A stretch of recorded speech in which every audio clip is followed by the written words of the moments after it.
Welcome to Lost in Thoughts, a space for stories, reflections, and life's absurdities. Who am I? Well, I'm someone like you, navigating this wild world, often getting a little lost along the way. But maybe, just maybe, getting lost is how we find what matters most. So sit back, relax, and let's explore this beautiful mess together.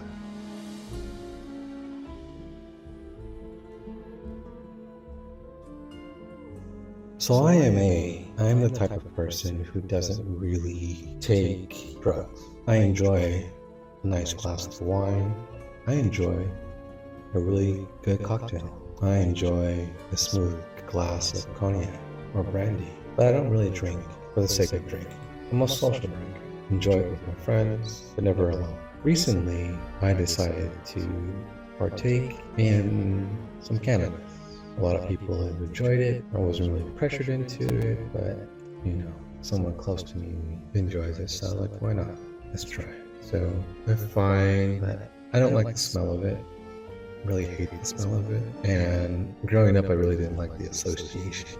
But as times have changed, I still kind of have that same feeling with it. But the gummies are pretty good. And there's different versions of it. I only know one real version of it. But it's interesting. And I'm a lightweight when it comes to this stuff.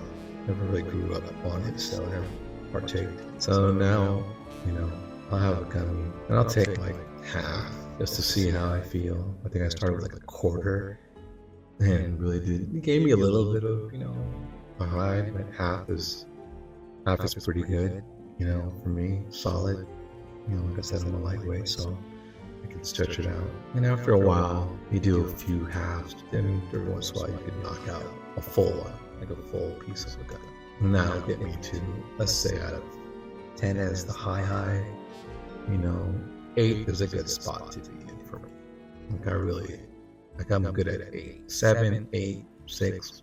Those are all good numbers. When I go above that, it's a little bit too much for my taste. But for the most part, I've been enjoying them, trying different flavors, and all of that. And my average number is between like a 5 and an 8. And I'll stay in there with just one gummy. I'm good for the night. On the other hand, my wife likes to smoke, and she used to smoke before. She vapes and all that stuff. And in this case, we ended up going to the weed store to get, I think it was just one of the accessory pieces she used. And while we're there, we ended up getting a can of St. Ives infused tea, the mango version. And this drink, I tell you, is very deceptive. Now, me not being a novice, I really didn't pay attention to the strength of this drink. I knew it had something in it, but I didn't know to what extent of how strong it was versus the gummies that I've been accustomed to. Now, granted, before that, I really hadn't had any that evening or that day to say. And usually when I do have a gummy or so, it's usually one for the night, and I'm out, and I'm done. So me and my wife bought one of these, pop it open, and she tasted it, not too bad. Her tolerance is way higher than mine. And so she's sipping on it, saying it's not that bad. And so I take a drink, and it's like, oh, this is actually pretty good. This actually tastes pretty good. And you taste a little bit of the, the infused cannabis, and I'm like, oh, it's not that bad. I probably drank at the max half of the can. I would say at the very least 1/3. So somewhere there's not I consume. And this is not straight up. This is a few sips as we walk down to get dinner. We get down. It's probably like maybe a 10-15 minute walk while we're drinking and talking and just shooting the breeze in our conversations. We stop at a plant store and then walk around there for about maybe 5-10 minutes, and then end up the restaurant that's has indoor outdoor seating. So we sit outdoors, getting fresh air, we've been in this place, in this restaurant before, and it's a pretty chill vibe. The waiter, our waitress comes to us, takes our order, asks us about a drink, and I think we get something somewhat custom from the bartender that makes it for us. Some backstory here. During this session, my father had recently passed away. I was going through some back and forth with his wife, and it was very stressful when it came to cost, money, just going through it, finding out what happened and how he passed away. It was just a big ordeal. So that alone was stressing me out. It got to the point where this was probably, I want to say, the day before we're about to bury my father. So if it was Thursday night, that's probably when it happened.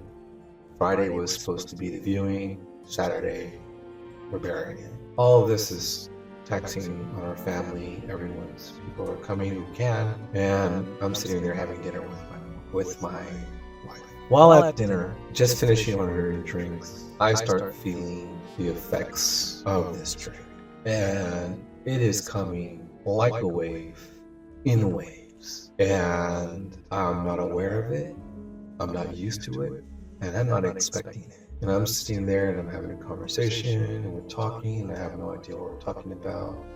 And I mentioned to her, yeah, I feel weird, I feel strange. And it was really just to give her the heads up that something's happening to me.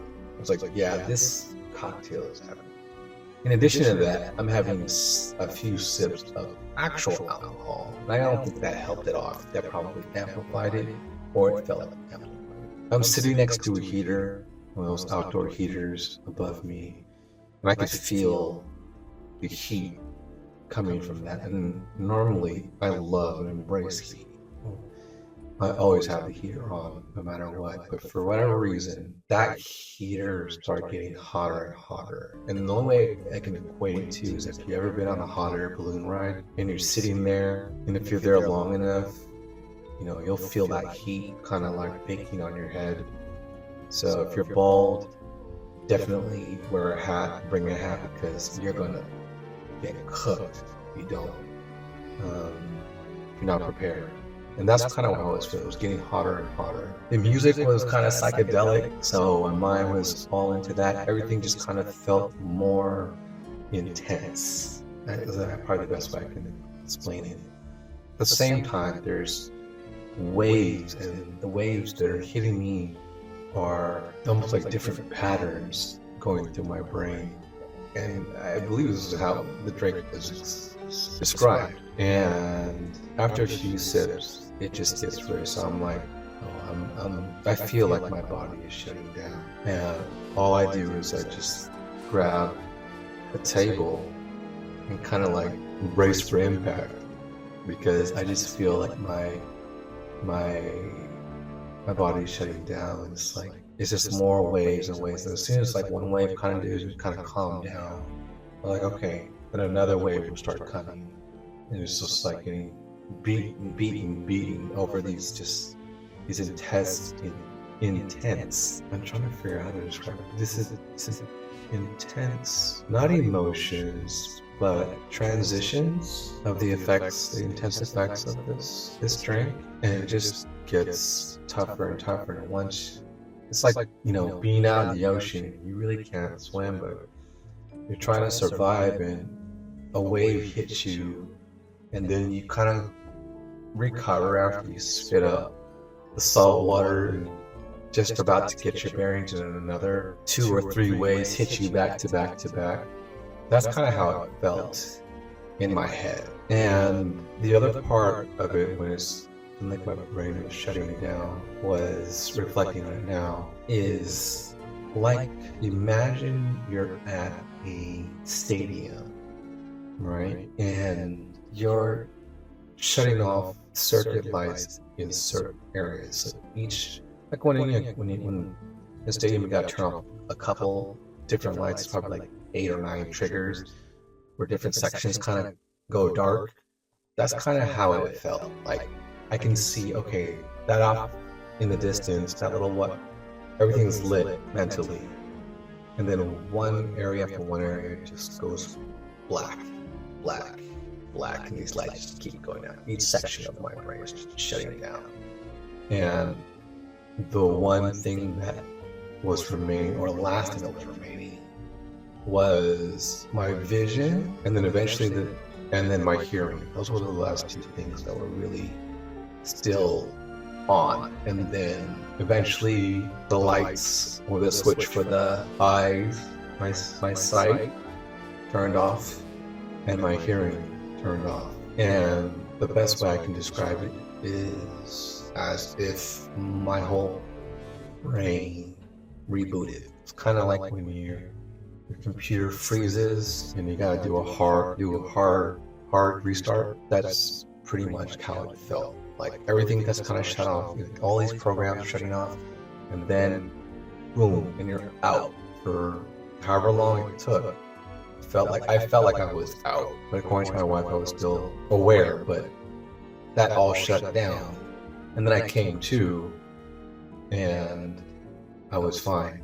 Now the crazy part is, all of this I had no idea what was going to happen, and I literally thought I was dying. And fear kicked in because this is not how I wanted to go out. I did not want to die like this. And the anxiety was even more amplified because I'm here, my father just passed away, I'm burying him in 2 days, and I may die tonight.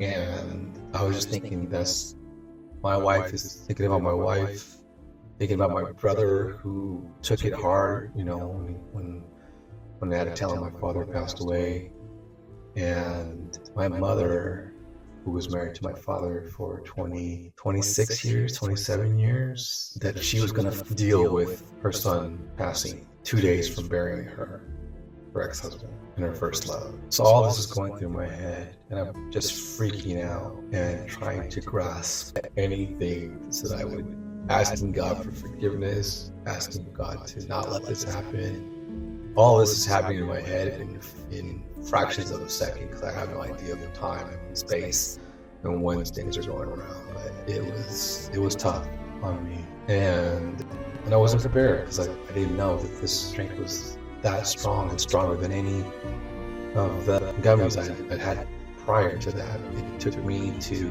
what would be, a 10. It went like beyond 10. It was like 10 was like the first wave, and then after that it was going to like 11, 12. Each wave was like another number until I blacked out. So it's probably in the teens at that time. And anyways, my wife was able to get some help, and the waitress, I don't think she knew what to do. But after I came to, I was kind of fine. I was super apologetic for allowing this to happen to me, and thankfully my wife was very calm because she had seen this before and knew what was going on. And so she's very comforting because had she not known, or she was as a beginner like myself, she easily could have freaked out and would have amplified it even more. So she was very calm, and that made me feel a lot better. And we were walking distance from home, so we were able to walk home, which was good because I was in no condition to drive at that point. It wouldn't have been safe, it wouldn't have been smart. I wouldn't have done it anyway. We just would have stayed in the car, or probably stay at the restaurant a little bit longer. But that was a crazy, interesting moment. That's maybe in the bigger scheme of things, not that crazy, but for me, it was a big deal. And be cautious of what you consume, especially if you are not the type of person who drinks. And this thing could easily be mixed in with other stuff. And if you don't partake, if you don't smoke, this thing could hit you pretty hard and knock you out, and you not even know it. So yeah, be aware of what you consume. And St. Ives is a malt liquor company, so They tend to make strong drinks to begin with, and this one was, as tasty as it was very deadly. And I'm very fortunate that I only had 1/3, the maximum half of the drink, because left to my own devices of how tasty it was, I would have drank the whole. I could have drank the whole thing had I not known. So yeah. I hope you enjoyed this episode of Lost in Thoughts. I am grateful to each and every one of you. Thank you, and I'll see you in the next one.